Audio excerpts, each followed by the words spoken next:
100% বাঙালিয়ানায় ভরপুর, স্করল করলে চলবে না, দেখে তারপর যেতে হবে খেন্তি পিসের থালি না। বাঙালিরা কেউ পড়ে গেলে হবে কি করে। দেখো, প্রথমে সে ঘুম পাড়ানো বাটি চাপা ভাতটাকে জাগিয়ে দিলুম।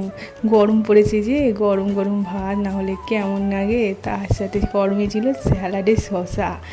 আর এই গরমের দিনে যেটা মেন থাকে, করলা আলু শুকনো লঙ্কা তেল দিয়ে মাখা, এটা হলে আর কি চাই। আর ভেন্ডি ভাজা, সাথে পাশে ছিল পেঁয়াজ দিয়ে মাছের তেল ভাজা। কোন বাঙালি এটা খায় না শুনি? সকলে আশা করি হেভি পছন্দ করে।